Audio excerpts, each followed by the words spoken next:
Je suis Inès Gaden, je suis responsable du pôle communication, collecte et partenariat de l'école Chien Guide Grand Sud-Ouest à Linor Bordeaux, une école qui a 40 ans cette année et qui éduque des chiens guides pour les remettre gratuitement à des personnes déficientes visuelles, c'est-à-dire aveugles ou malvoyantes. Notre association remet 20 chiens guides par an gratuitement. Donc mon rôle est de mettre en place des campagnes de communication, des campagnes de collecte pour se faire connaître du grand public, pour sensibiliser le maximum de personnes au handicap visuel et aux chiens guides, et trouver aussi des partenaires locaux et au niveau national pour nous aider financièrement.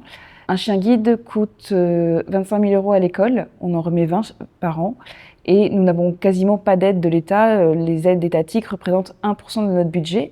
Donc avec mon équipe, on fait en sorte d'aller chercher 20 fois 25 000 € par an. Alors, on trouve les financements par les campagnes grand public, des campagnes d'appel à dons. On trouve aussi des financements grâce aux sensibilisations dans les écoles. On fait aussi des partenariats avec des entreprises locales. Tous les ans, le dernier dimanche de septembre, c'est notre journée porte ouverte grand public. Et là, en fait, les gens viennent beaucoup pour devenir famille d'accueil. Être famille d'accueil, c'est un engagement de 2 ans. C'est assez contraignant puisque au début le chiot il est chez vous, les éducateurs viennent beaucoup, vous venez beaucoup ici pour apprendre, vous êtes très suivis parce que les chiens ont chacun leur éducateur, on est très suivis, on n'est pas laissé tout seul dans la nature, mais à 1 an le chien il rentre à l'école, donc il faut l'emmener le lundi matin et il faut venir le chercher le vendredi soir. Donc c'est pas mal d'accompagnement, c'est pas mal de trajets et puis c'est un projet familial, un projet de vie. Quand le chien est certifié, quand il a son certificat d'aptitude au guidage, ça on le sait depuis le début, mais on le remet à quelqu'un, on se sépare du chien. On a les 2 animalières qui s'occupent du chenil. En fait, les chiens reviennent ici le lundi matin, donc ils sont accueillis par leurs éducateurs, par les animalières. Il y a un tuilage avec les familles d'accueil, comment s'est passé le week-end, est-ce qu'il y a eu des petites choses, est-ce qu'il faut en reparler. Et ensuite, vers 9 h, les éducateurs partent en ville. En fait, on travaille toujours in situ, on travaille en ville, que ce soit à Mérignac, à la gare, dans les centres commerciaux. Un chien guide, il faut qu'il puisse aller partout, qu'il soit à l'aise partout. Un chien est à la retraite vers l'âge de 10 ans, si tout va bien. Donc déjà, ça c'est préparé en amont dès les 8 ans du chien. Dès les 8 ans du chien, on prépare vraiment son maître ou sa maîtresse à la retraite dans son chien. C'est pas qu'un simple chien de compagnie, c'est vraiment un partenaire de vie. Donc, comment est-ce qu'on fait? Est-ce que le bénéficiaire peut le garder? Parce qu'ils ont un logement qui permet d'avoir un chien guide à la retraite, même s'ils reprennent un autre chien guide, parce que le conjoint est voyant et qu'il est OK pour reprendre le chien en tant que chien de compagnie, et là il sera vraiment que chien de compagnie.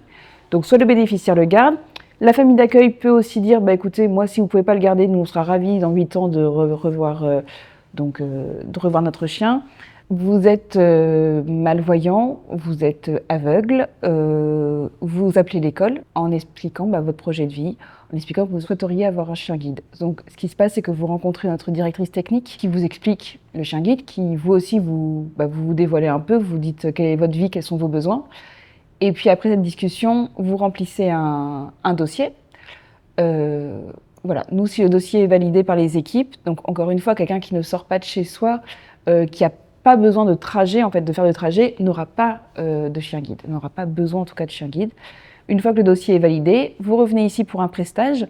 Après, on a la chance, comme on est 12 écoles appartenant à la fédération, enfin en tout cas membres de la fédération, de pouvoir faire ce qu'on appelle des mutualisations. Il y a 2 ans, on a remis un berger allemand à un athlète qui vient plutôt de Angers, un athlète paralympique, nous, on avait un berger allemand qui était haut comme ça, qui était très vif, et on n'avait personne.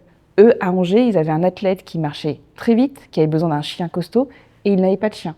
Donc on a fait de la mutualisation, on partage en fait nos dossiers de bénéficiaires, mais aussi nos dossiers de chien guide.